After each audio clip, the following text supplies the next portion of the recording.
Everybody ready for this? The long-anticipated C-43 event that we've been waiting for a while. I'm Drew Bartlett, Executive Director for the South Florida Water Management District, and it's my extreme pleasure to introduce to you Governor Ron DeSantis.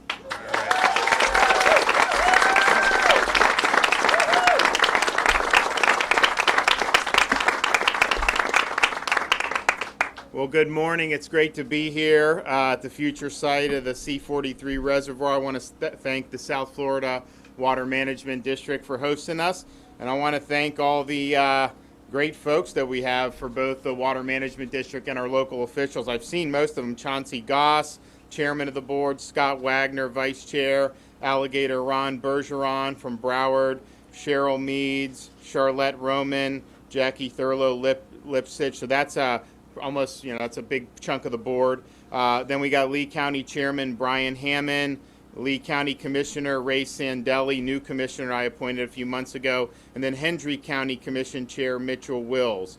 So I want to thank you all for coming and thank for your time. As many of you know, issues around Lake Okeechobee, particularly as it's affected the Caloosahatchee and associated water bodies, have been very, very significant. It's been an important part of our efforts to clean up Florida's waterways and really be dedicated to our water resources project. So this project here is really a comprehensive project that will restore and protect the water quality of the Caloosahatchee estuary. From where we are today, you can see the start of the work on the final $524 million contract to build around 19 miles of embankments and 15 miles of canals that will help bring the Caloosahatchee River and estuary back to health. This 10,500 acre reservoir will store approximately 55.4 billion gallons of water from the Caloosahatchee River, and is expected to be completed by 2023. I want to get it as fast as we can, so if there's anything more I can do, let me know. So during the wet season, the reservoir will store water released from Lake Okeechobee, as well as stormwater runoff to reduce the flow of nutrient-loaded water into the Caloosahatchee. During the dry season, the reservoir will provide a freshwater flow to the estuary to prevent elevated salinity levels that negatively impact wildlife in and around the water.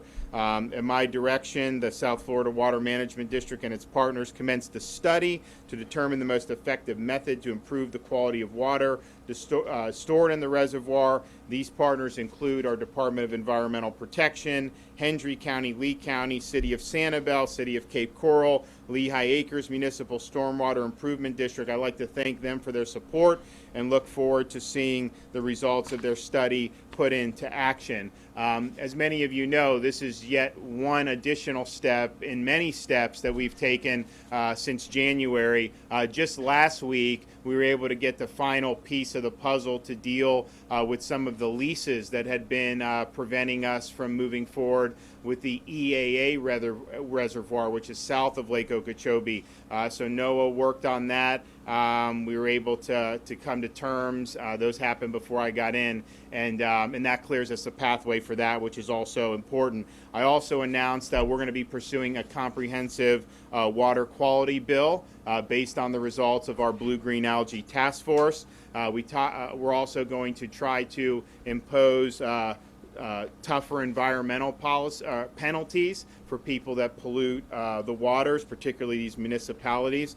And we're also seeking the same amount of money, record money, $625 million for Everglades and water quality. So we're excited to be here. I think that there's a lot of stuff going on in the state. There's a lot of moving parts, but I think everyone up here is working hard to address the water resources and water quality in Florida. So I want to thank them from that. And I know we got a number of people who are going to come up. So who's coming up first? Is it Chauncey, Noah, then Chauncey? Okay, why don't you go? Thank you, Governor. What a year, what a week, what a day. As the governor mentioned, just this past week, I'll talk about the Everglades area, the EA reservoir one more time, because it is amazing to me that after this week, what we went from was a position where we're now, with the district schedule, going to complete that project before it was ever going to even begin before. Governor, that is an amazing moment for Everglades restoration. And in the same week, to have the permit issued to remove more than 5 miles of Old Tamiami Trail to make sure water is flowing south, and now to see the most important project on the West Coast with dirt moving around us, it's phenomenal. I'd say you don't have weeks like this often, but after the first year of the governor's term, I think we're sort of getting used to it. And before I invite up Chairman Chauncey Goss, I want to mention, in addition to projects like this, again, one of the most meaningful things to all the staff at the department is the governor's forward lean on making sure we're enforcing our environmental regulations, and when we need new tools, giving them us. And so this year, to be able to move forward with the most broad sweeping legislation to increase regulation on the environment, to make sure we're protecting the environment, is tremendously meaningful to our staff. So Governor, thank you so much. And next I'd like to invite up Chairman Chauncey Goss.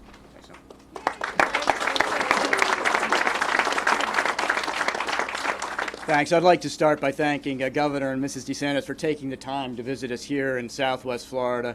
Secretary Valenstein, Colonel Kelly, our elected officials, our stakeholders all standing behind me. Thank you also for being here. Today, this is just an immense site surrounded by these giant pieces of earth-moving equipment. It all starts to feel sort of real for me, very real. We're finally making progress. Governor, since you took office, it's been a new day for Florida's Everglades.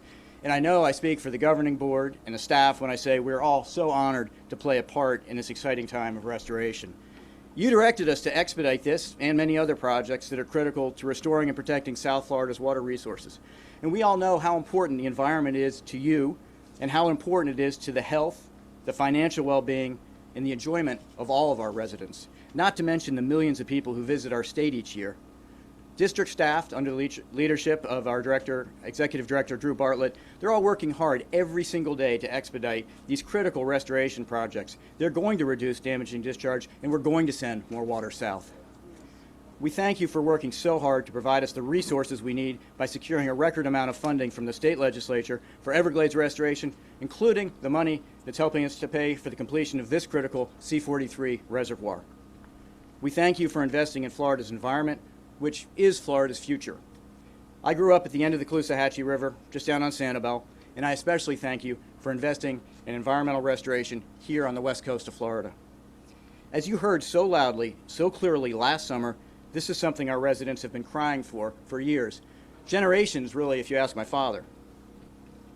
Today, thanks to your hard work, Governor, we're finally taking very dramatic steps. We're going to dig this reservoir, we're going to complete it, we're going to fill it with water, and we're going to bring its benefits to this estuary that really is the engine for so much of the Southwest Florida economy. So yeah, today it feels very real.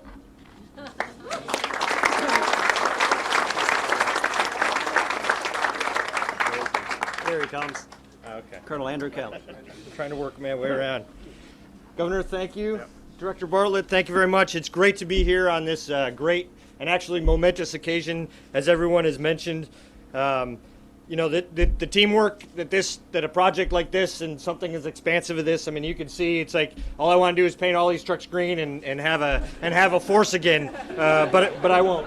Drew, I promise I won't. So again, it's outstanding teamwork and the partnerships that it took to get this off and running, and the dedication and Florida to prioritize, fund, and get this moving. And this is a very professional, quick, prioritized project.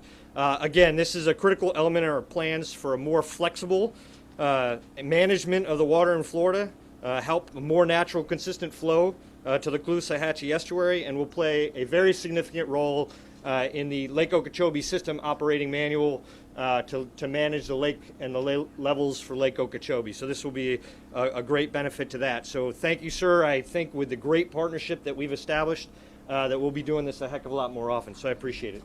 Thanks. Thank you.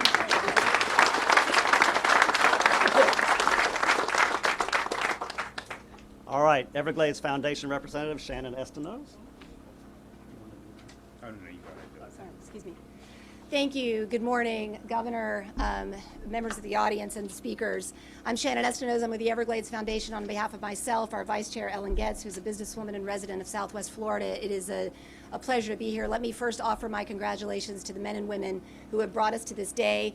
Every Everglades restoration project has important milestones, but in many ways, groundbreakings are the most significant because they are the hardest to reach. And we appreciate all of the incredible work that went into getting us to today. It is an incredible honor to stand up here with you, Governor DeSantis, and the First Lady. Governor, in the less than a year that you've been in office, you have breathed life into the Everglades restoration effort. And you have spearheaded record levels of investment. And days like today are an indication of the kind of momentum that you are building and maintaining for this program. The Everglades needs a lot of big things. It needs investment. It needs political support. But the thing it has always needed the most is leadership at the highest levels. And Governor, you are setting a new bar for what qualifies as leadership on the Everglades. The last thing I'll say is about the reservoir itself. I like to call it the Caloosahatchee Reservoir because I like to think about the river and the estuary more than about a canal named after a number. But but let me say that this is a future-looking investment.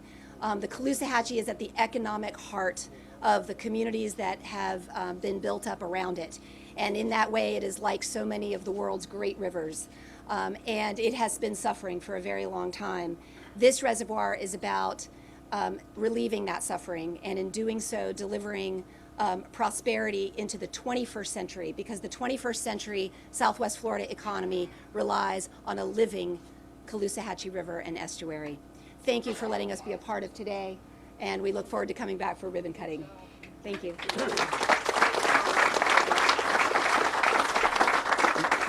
Next, we have from Captains for Clean Water, Captain Daniel Andrews. It's so exciting to be here. I actually first found out about this reservoir in elementary school in the Fort Myers News Press. It was a headline. I'd asked my parents what it was about.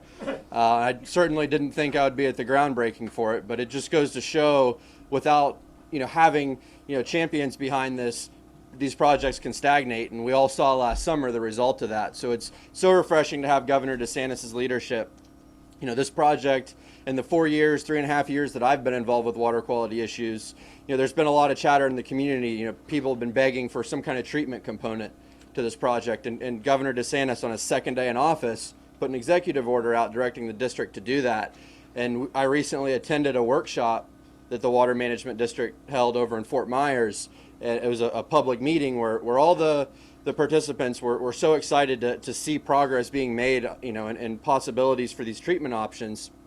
So it just goes to show you, with proper leadership, with a can-do attitude from Governor DeSantis, all things are possible when it comes to Everglades restoration. We're going to continue to see projects. We've seen this reservoir, the EAA reservoir, significantly timeline shorted, expedited. That's what it's going to take to sustain the economy that we've enjoyed here in South Florida for so long. And this specific reservoir is going to help maintain salinities in the upper estuary. The tarpon snook that I used to fish for and make a living off of depend on that upper estuary, and the salinities have been imbalanced for so long. So it's refreshing to see this project actually on the ground with bulldozers out here, and we're looking forward to seeing the benefits for future generations. Thank you, Governor.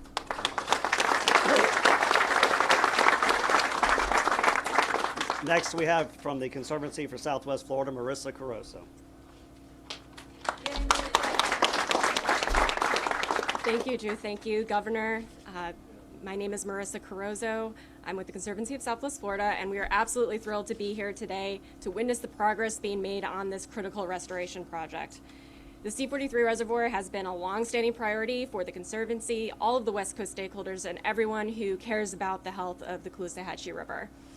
This is one of the critical, important pieces of the Everglades restoration puzzle, and we applaud the Governor and the South Florida Water Management District for keeping this forward momentum on reservoir construction, as we are all witnessing here today.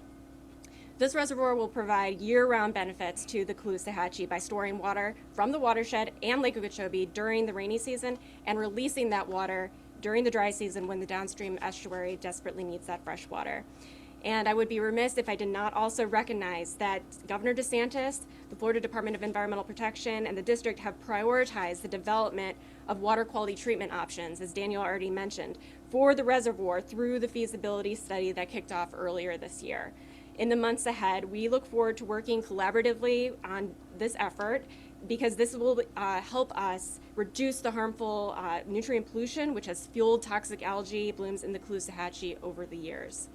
This is truly the time to keep the momentum going, not just by expediting the projects, but by funding the projects. Like C-43 Reservoir, like the EAA Reservoir, projects that will have far-reaching benefits for our environment, our economy, and our communities in Southwest Florida and throughout the state. Thank you very much.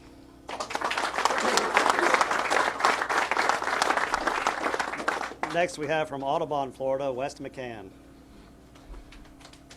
Oh, thank you so much. I get to be last today. It's an enviable spot. It's good to be the governor. I'm delighted to be here to celebrate this exciting day. Governor DeSantis, First Lady DeSantis, Director Bartlett, and Director Valenstein. I'm honored to be here on behalf of Audubon in this groundbreaking ceremony for the Caloosahatchee West Basin Reservoir. The citizens and the ecosystems of Southwest Florida have suffered from the algal blooms and red tides. We know about that, and we also know that science-based solutions are going to be how we restore these Everglades. Audubon, Florida is grateful for Governor DeSantis' leadership. Audubon celebrates this major step forward on the Everglades and clean water for Southwest Florida ecosystems and look forward to continued progress by the governor and his administration. Thank you so much.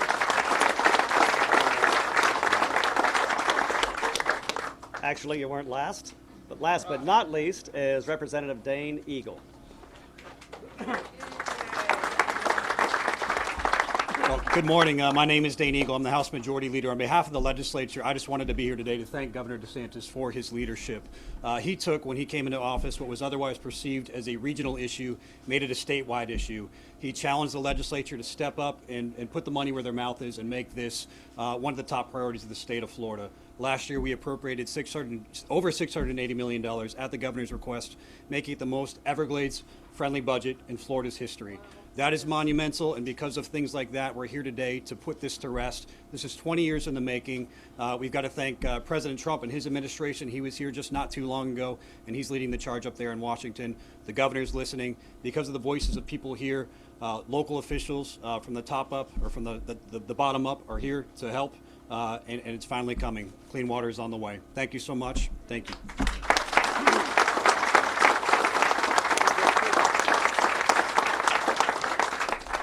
Well, thank you. You got anything?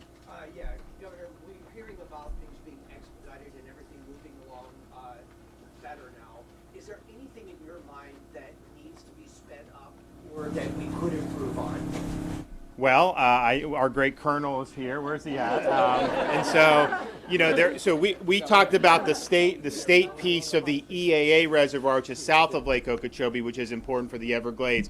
And Noah mentioned how we're working to, move forward on the state's perspective. There was a letter that was signed by both Senator Rubio and I think Brian Mast. Basically asking the Corps to to move forward on that, and we've had discussions, and I'm not meaning to put him on the spot, but I know that had just come out, and first of all, he's been great to work with. I mean, they have their organization and the way it goes, and so I think they've been remarkably flexible, certainly different than I think most people dealing with the Corps. So we appreciate what you've done. But not all of these can just be like, hey, the state does it and it gets done. I mean, there's different levels of government. So I'd say that's kind of the challenge. With it, but I think we have a lot of momentum. We have all systems go on the state level, and I know the folks here in Southwest Florida locally have been begging to get this stuff taken care of. So we're going to be full steam ahead. And look, I think know, like, if we're going to do something, like, it should not take forever and a day. I know there are different things that have to happen, but my sense is that having things that are on time or accelerated, that when you do that, I think the public really thinks and they have confidence. And so that's what we're going to shoot for across the board. All right, thanks, everybody. Appreciate it. Yeah. We're gonna